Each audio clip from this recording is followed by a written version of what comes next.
안녕하세요.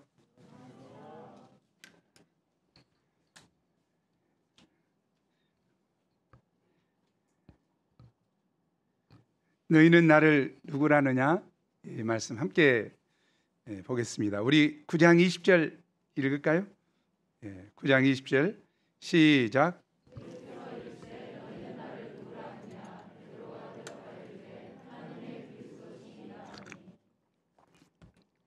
본문에서 예수님은 제자들에게 너희는 나를 누구라 하느냐 질문하십니다. 이 질문은 제자들 개인뿐만 아니라 하나님의 구성 역사에서 가장 중요한 질문입니다. 베드로는 하나님의 그리스도신이다 하고 분명한 대답을 하였습니다. 본문을 통해 우리들도 나에게 예수님은 어떤 분이신가? 진지한 신앙 고백을 하고 그에 대한 합당한 자세를 가질 수 있기를 기도합니다. 제1부 하나님의 그리스도 18절에서 27절입니다. 예수님은 중요한 일을 앞두고 항상 기도하셨습니다. 12 제자들을 사도로 임명하실 때 밤새워 기도하셨고 십자가 사건을 앞두고는 겟세마네 동산에서 땀방울이 핏방울이 되기까지 기도하셨습니다. 예수님께서 제자들에게 질문하기 전에 먼저 기도하셨는데 이는 제자들이 예수님을 어떤 분으로 아는가 하는 것이 매우 중요하기 때문입니다. 기도를 마친 예수님께서는 제자들에게 이렇게 질문하셨습니다. 우리가 나를 누구라 하느냐? 제자들은 얼마 전 전도여행을 다니면서 많은 정보를 수집했기 때문에 이 질문에 자신이 있었습니다. 19절이죠. 함께 읽겠습니다. 시작.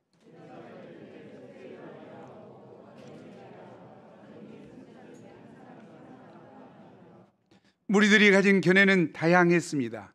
그렇지만 공통점이 있었습니다. 언급된 세 사람 모두 다 선지자이며 유대한 하나님의 사람들입니다. 무리들은 예수님을 높게 평가하고 있습니다. 하지만 아직은 많이 부족한 반쪽짜리 답변이었습니다. 이번에는 예수님께서 제자들에게 묻습니다. 20절이죠. 우리 함께 묻고 답해 봅시다.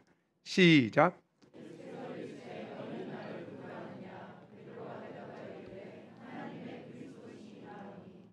예수님은 그들에게 일반적인 견해가 아닌 주관적인 견해, 즉 그들 개인의 신앙을 묻습니다. 수제자 베드로가 제자들을 대표하여 대답했습니다. 하나님의 그리스도신이다. 이 말은 하나님께서 보내신 그리스도이십니다 라는 뜻입니다.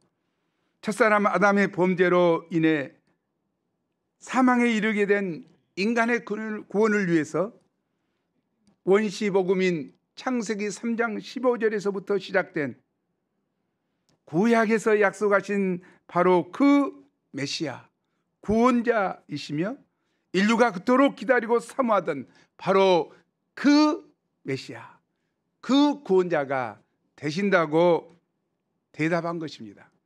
그분이 세상에 오신 것입니다. 이것은 실로 엄청난 사건입니다. 그리스도는 기름 부음을 받은 사람이란 뜻으로 히브리어인 메시아를 헬라어로 번역한 것입니다. 구약에서 기름 부음을 받은 사람은 선지자, 제사장 그리고 왕이었습니다. 그들은 그리스도의 그림자였습니다. 그리스도는 인류의 죄를 대신해서 십자가에서 죽으시고 부활하십니다. 이로 인해 모든 인간의 근본 문제요 최대 문제인 죄와 죽음의 문제를 해결하시고 구원의 길을 여십니다. 베드로는 그동안 예수님을 가까이에서 따라다니고 동고동락하면서 일련의 표적이 되는 사건들을 경험하고 하나님의 그리스도라고 예수님의 정체성을 깨닫고 고백했습니다. 베드로의 이 고백은 모든 인류가 해야 할 고백입니다.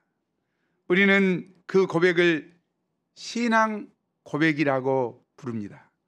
예수님이 제자들에게 물으신 목적은 바로 이 대답, 즉 신앙 고백을 듣고자 하신 데 있습니다. 예수님은 오늘도 우리를 향하여 물으십니다. 너희는 나를 누구라 하느냐? 우리의 신앙 고백은 무엇이어야 합니까? 예수님은 하나님의 그리스도시니이다. 이 고백이 왜 중요합니까? 신앙 고백은 생명으로 이어지기 때문입니다. 누구든지 예수님을 하나님의 그리스도로 믿고 고백하면 구원받고 영원한 생명을 누립니다. 로마서 10장 9절 10절이죠. 우리 함께 읽어보죠. 시작.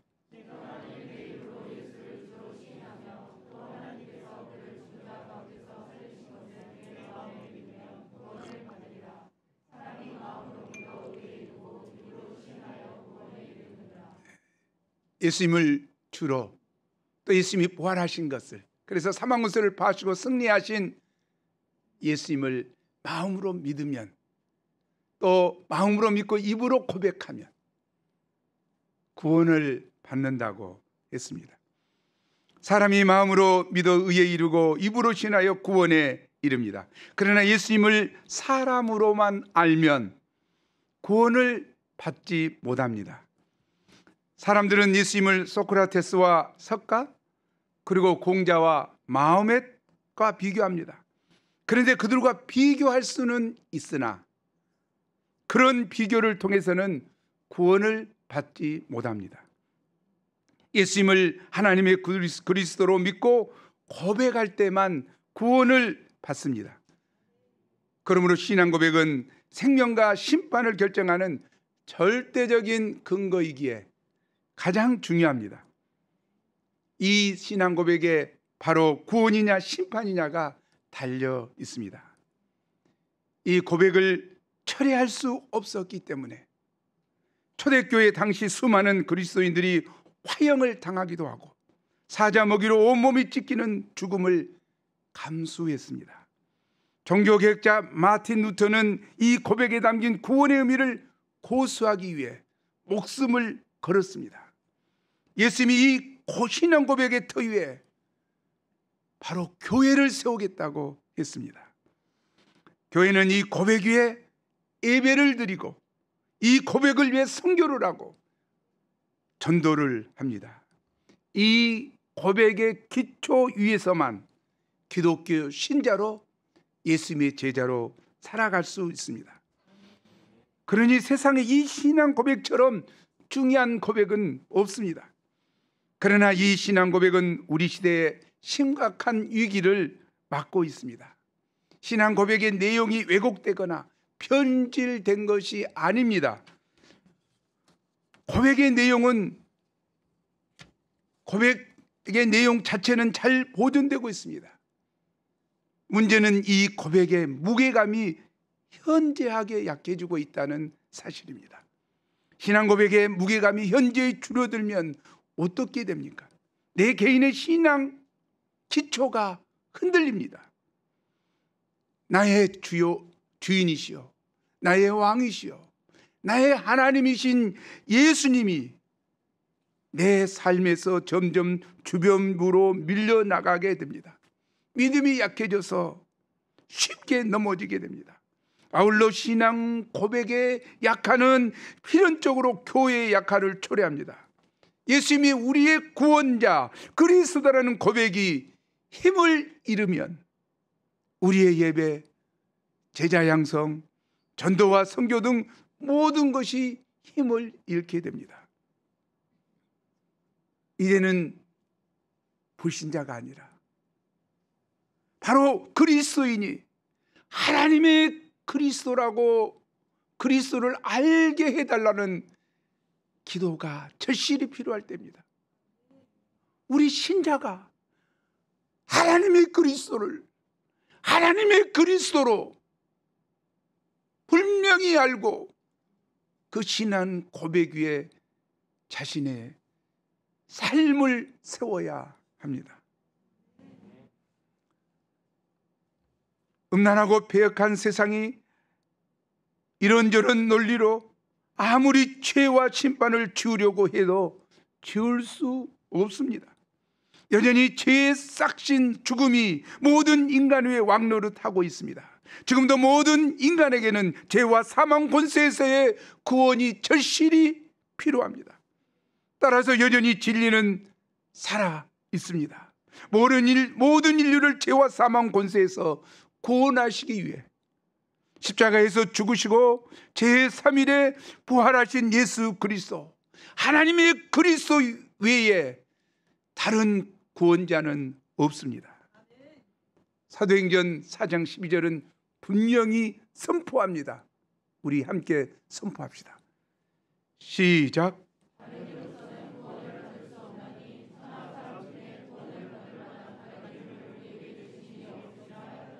아멘. 이 시간 진지하게 우리 함께 고백해 보겠습니다. 예수님은 나를 죄와 죽음에서 구원하신 하나님의 그리스도이십니다. 우리 함께 시작.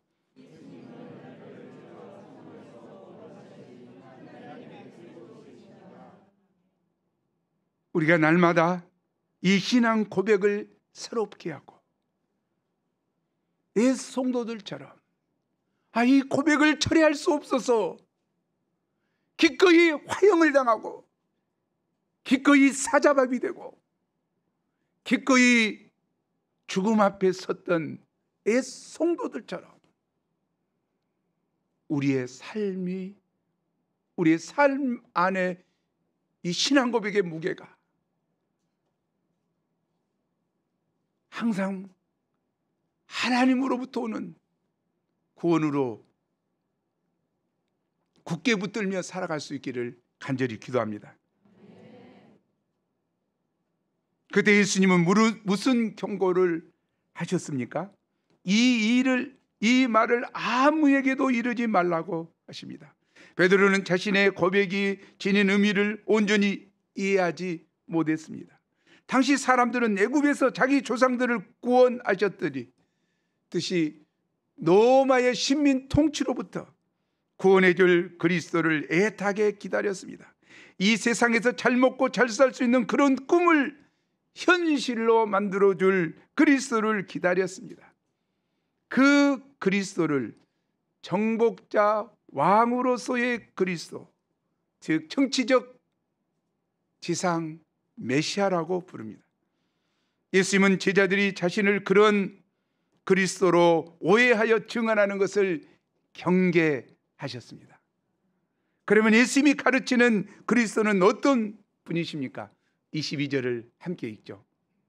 시작.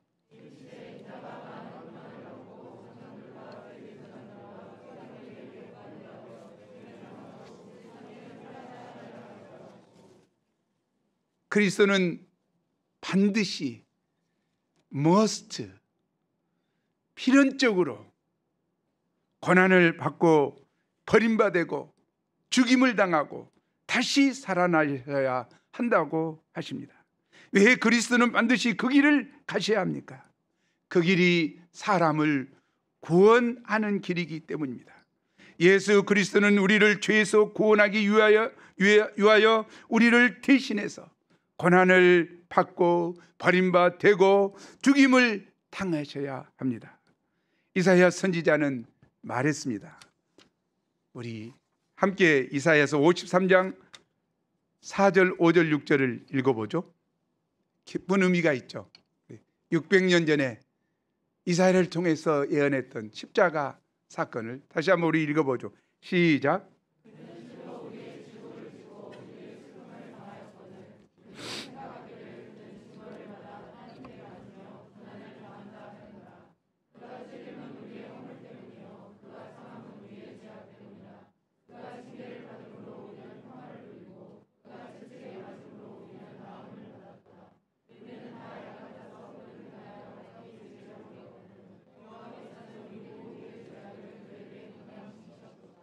우리의 허물과 죄 때문에, 우리의 모든 죄악 때문에 예수님은 고난을 받으셔야 했습니다.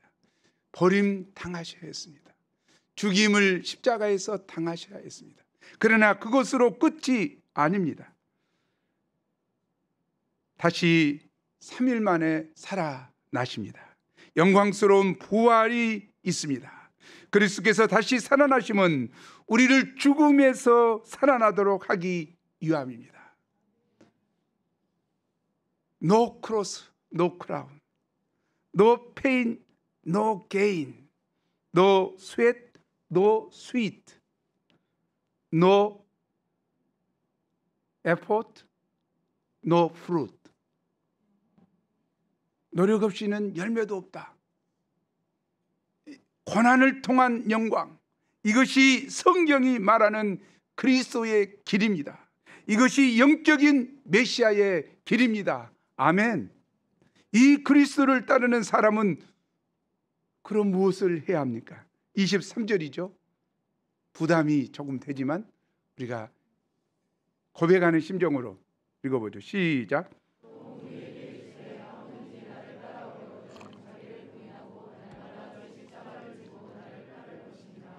이 말씀에서 예수님은 자신을 따르는 제자의 길을 다음 3가지 명령으로 규정하십니다. 자기를 부인하라. 자기 십자가를 지라. 나를 따르라. 자기 부인이란 무엇입니까? 자기를 부인한다는 것은 거절하다. 여기 부인하다는 것은 거절하다, 포기하다, 내려놓는다는 뜻입니다. 따라서 자기 부인이란 나를 포기하는 것을 가리킵니다. 내 삶의 중심에서 나를 내려놓는 것입니다. 삶의 주인으로서 나를 거절하는 것입니다. 타락한 인류의 최우선 순위는 언제나 나였습니다. 자기 중심성이었습니다. 나의 주인은 나고 내 삶의 목적은 나입니다. 무엇을 하든지 내가 즐겁고 내가 행복한 것만이 중요할 뿐입니다. 그런데 예수님은 지금 그것을 바꿔야 한다고 말씀하고 계신 것입니다. 내가 아닌 다른 것이 나의 중심이 되어야 한다고 합니다. 예수님의 제자가 된다는 것은 바로 지금까지 내가 있던 그 자리에 예수님이 계시게 하는 것입니다. 아멘. 나에게 노하고 예수님께 예스 하는 것이 자기 부인입니다. 이는 바로 갈라디아서 2장 20절 말씀대로 사는 것입니다. 갈라디아서 2장 20절 우리 잘 알죠? 함께 읽어보겠습니다. 시작.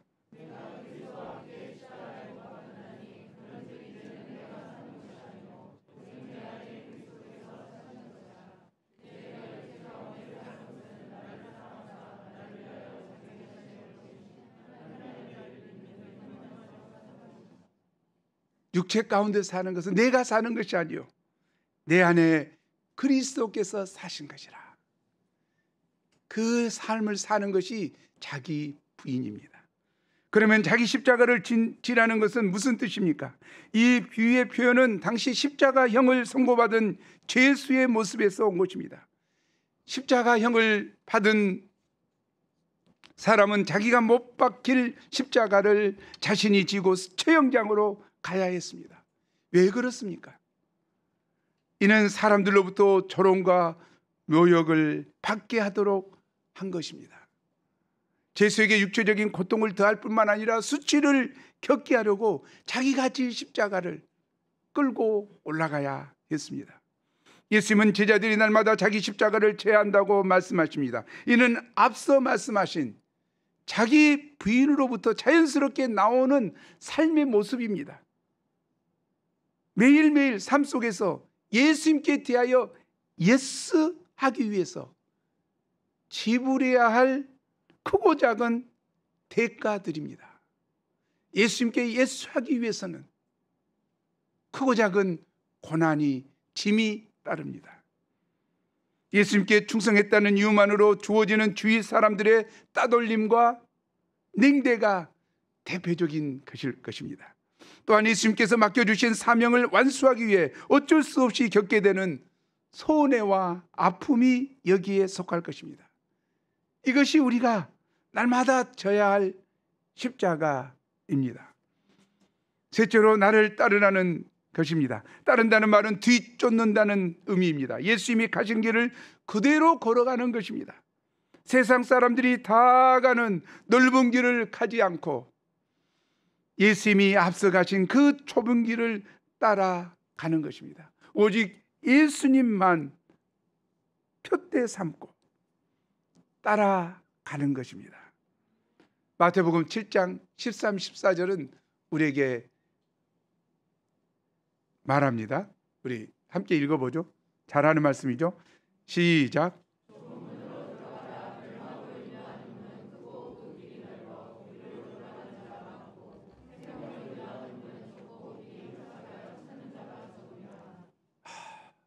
정말 생명으로 인도하는 문은 좁고 길이 협착하여 찾는 이가 적습니다. 누가복음에서는 너희는 좁은 문으로 들어가기를 힘써라. 들어가기를 힘써도 들어가는 자가 심히 적으리라고 했습니다. 제자의 삶이 결코 쉽지 않습니다. 우리가 힘써서 제자의 길을 가야 합니다. 왜 그렇게 해야 합니까? 24절이죠. 우리 함께 읽어보죠. 시작.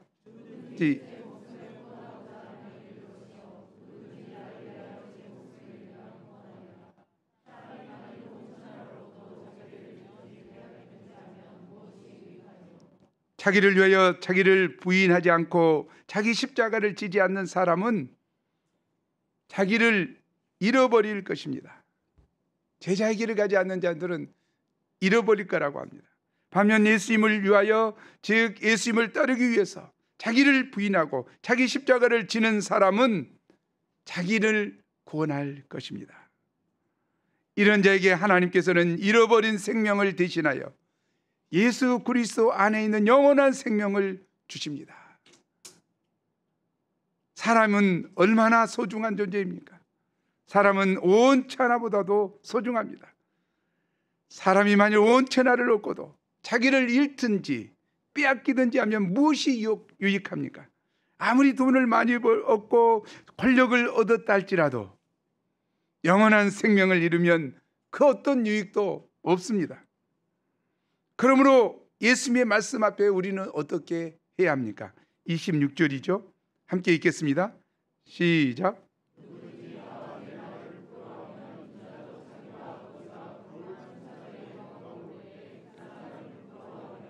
여기 올 때란 예수님의 부활 또는 재림을 말합니다. 예수님은 비참하게 고난받고 버림받아 죽임을 당합니다. 하지만 예수님은 영광스럽게 살아나십니다. 그리고 그날에 천군 천사를 대동하고 영광스러운 만왕의 왕으로 다시 오십니다.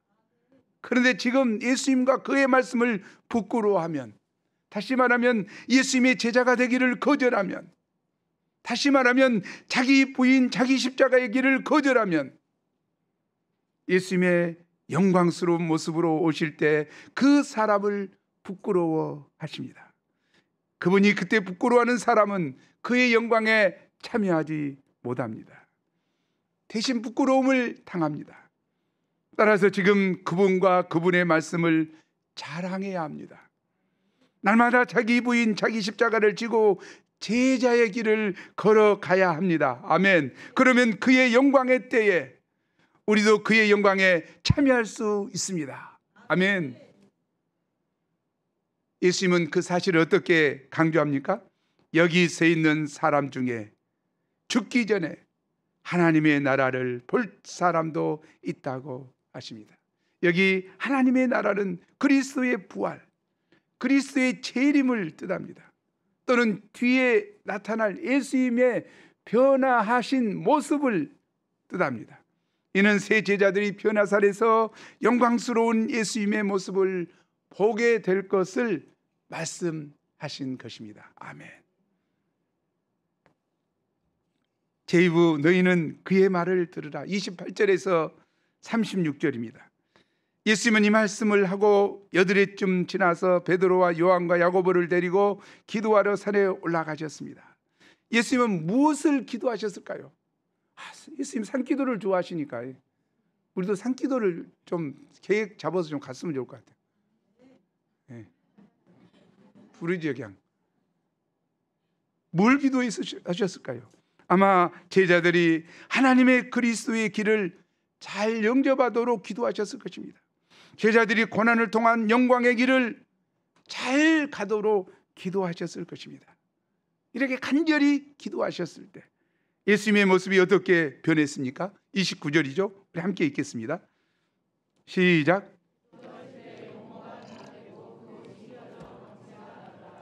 예수님의 얼굴 모양이 다른 모습으로 변했습니다. 예수님의 존재 자체가 본래의 모습으로 변한 것입니다.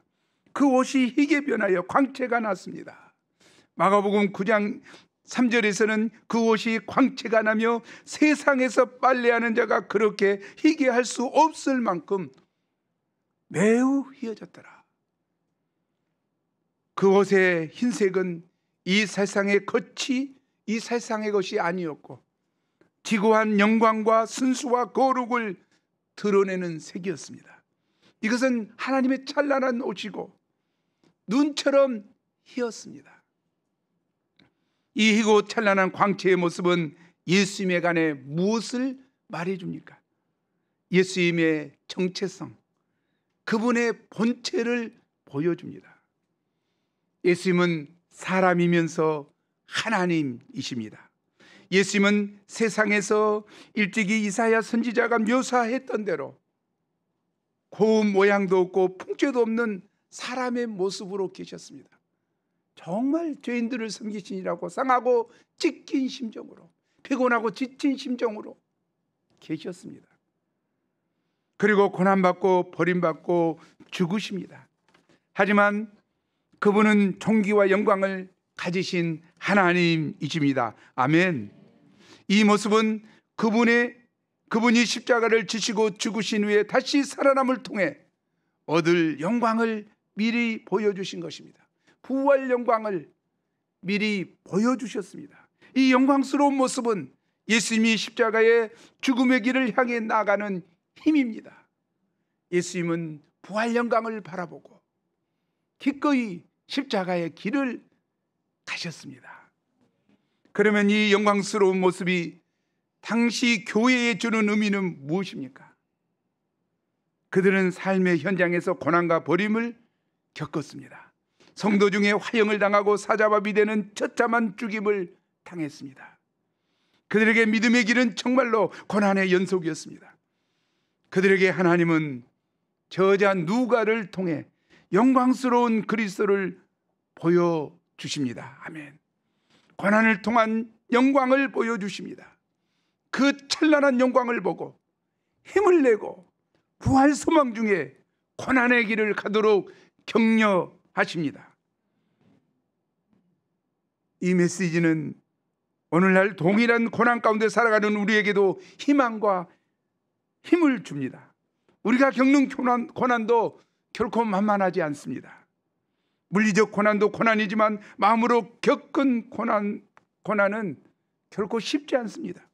코로나 상황이 종료되어 가는 마당에 믿음의 사람으로서 캠퍼스 목자로서 세상의 소금과 빛으로 사는 일이 결코 만만하지 않습니다.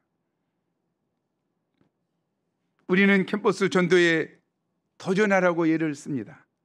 관계 전도와 캠퍼스 모임 활성화를 위해 한 사람이라도 더 참석하도록 예를 쓰고 있습니다. 하지만 마음만큼 행동은 따르지 않습니다. 그래서 고난이 피부로 느껴집니다.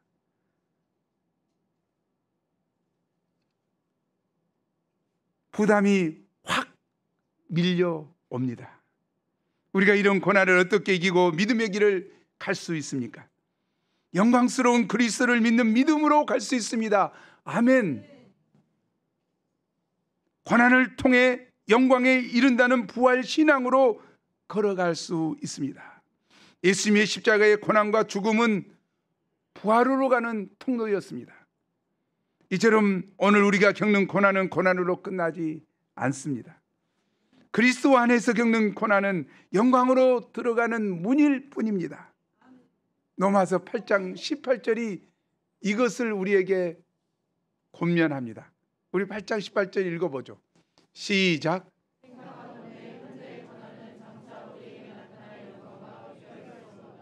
정말? 정말이요? 아니, 생각하건대 현재의 고난은 장차 우리에게 나타날 영광과 비교할 수 없는 거예요? 정말이요? 정말이냐고. 그럼 현재의 고난이 아무것도 아니고 뭐. 쉽지 않지만 장차 받을 영광을 생각하고 고난을 감내할 수 있습니다. 우리가 그냥 기쁨으로 감당해야 할 수는 없을지라도 소망하며 믿음으로 감내할 수 있습니다. 따라서 고난 앞에서 주눅들 것이 아니라 장차 나타날 영광을 더욱 소망하며 힘있게 나아갈 수 있기를 기도합니다. 인류의 본질 문제인 죽음도 마찬가지입니다. 사람은 누구라도 죽음 권세를 피할 수 없습니다. 모든 사람이 다 죽기 때문입니다. 인간의 사망률은 정말로 100%입니다. 그런가요? 사실인가? 인간의 사망률이 100%래. 사실이요? 사실이네 진짜. 죽지 않는 사람 한 사람도 없네. 하지만 지금 영광스러운 모습으로 변화하신 예수님, 부활 승리하신 예수님은 죽음 권세를 없애십니다. 영광스러운 하나님이신 예수님만이 우리의 크고 작은 어려움을, 팬데믹과 같은 극한 상황을 이기는 힘이 됩니다. 절망하는 사람에게 희망을 주고 고난 앞에서 헉헉거리는 사람을 일으켜 세웁니다. 오직 그분만이 이 어두운 세상에 희망의 빛이 찬란한 대역전을 이룰 수 있습니다. 아멘.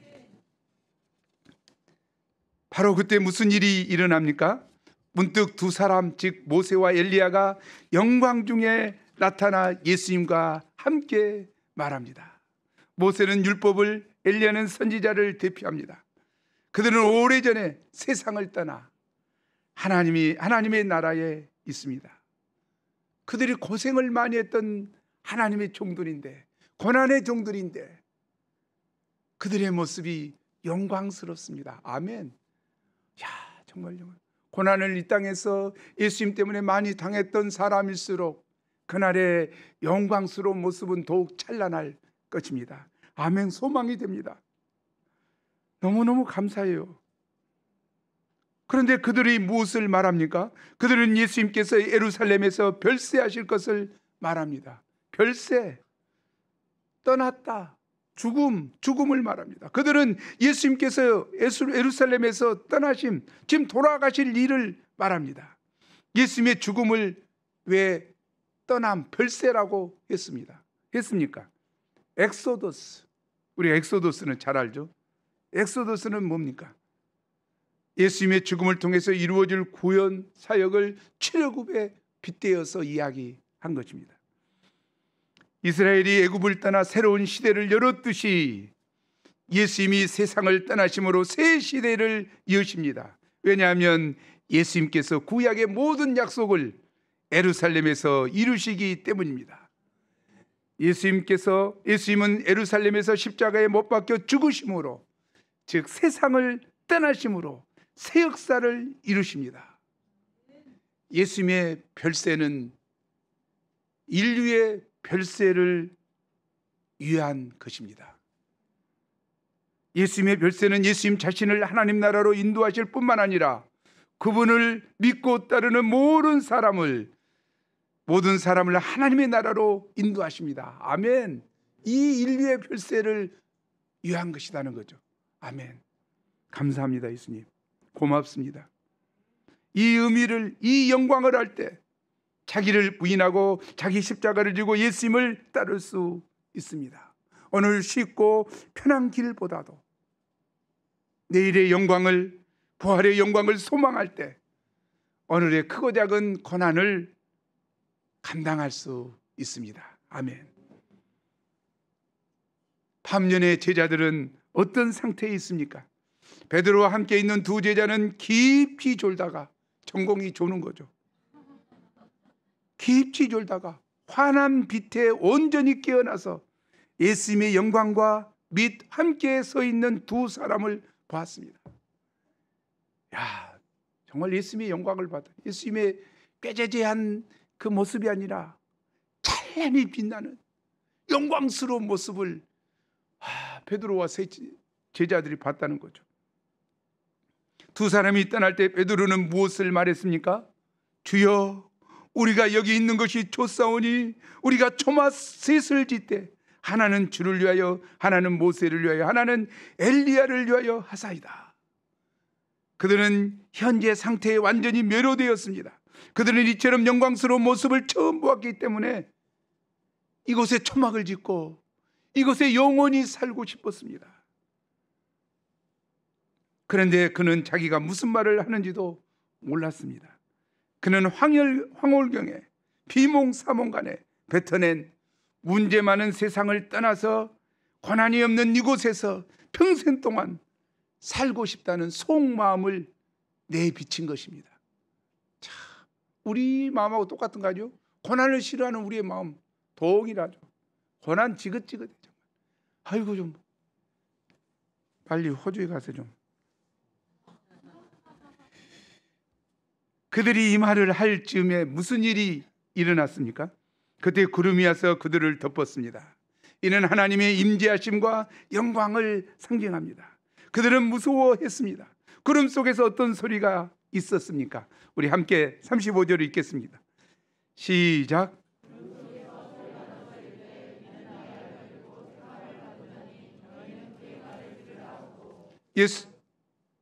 예수님은 하나님의 아들이십니다.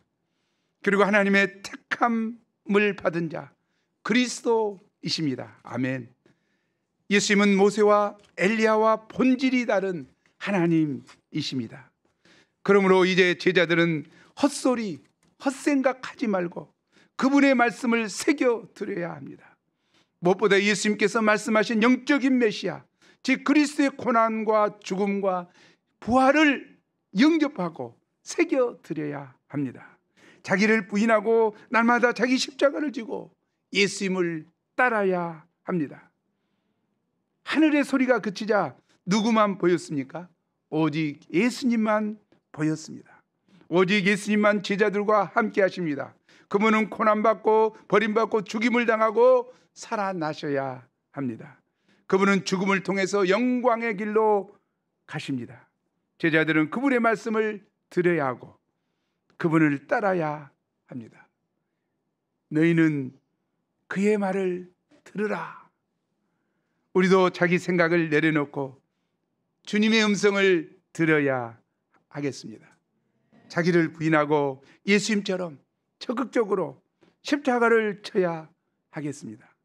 그때 반드시 부활의 승리를 체험하고 부활의 영광에 이르게 됩니다. 결론적으로 오늘 우리가 믿고 따르는 예수님은 누구이십니까? 하나님의 그리스도이십니다. 그분은 고난받고 버림받고 죽임을 당합니다. 하지만 다시 살아나십니다. 그분은 영광스러운 하나님이십니다. 아무든지 그분을 따르려면 자기를 부인하고 날마다 자기 십자가를 져야 합니다. 그러면 자기 목숨을 구원하고 영광스러운 하나님 나라를 볼 수 있습니다. 우리가 제자의 삶이 쉽지 않을지라도 하나님의 그리스도이신 예수님을 믿고 대면 예배를 온전히 회복하고 캠퍼스 전도 사역과 여름 캠프 초청 역사에 도전할 수 있기를 간절히 기도합니다. 아멘. 우리 함께 20절 말씀 읽고 마치겠습니다. 시작. 예수께서 이르시되 너희는 나를 누구라 하느냐? 베드로가 대답하여 이르되 하나님의 그리스도시니이다. 하나님 아버지, 이 시간 귀한 말씀을 주셔서 감사합니다. 예수님은 간절히 기도하시고 제자들에게 물으셨습니다. 너희는 나를 누구라 하느냐? 예수님을 어떻게 알고 어떻게 생각하고 어떻게 고백하느냐? 예수님의 정체성이 무엇인가? 물으시는 질문입니다. 이 질문에 베드로는 하나님의 그리스도이시다, 하나님께서 약속하시고 구원자로 보내시겠다고 하셨던 그 메시아이십니다. 인류를 구원할 유일한 구주이십니다. 살아계신 하나님의 아들이십니다. 고백하였습니다. 예수님은 지금 우리에게 묻습니다. 너희는 나를 누구라느냐? 하나님, 저희가 베드로처럼 진지한 고백을 하고 그에 합당한 삶을 살 수 있도록 저희를 붙들어 주시기를 기도합니다. 오 주님, 저희를 긍휼히 여겨 주시고 변화산에서 베드로와 요한과 야고보에게 보여주셨던 그 모습을 저희에게 보여주실 수 있습니까?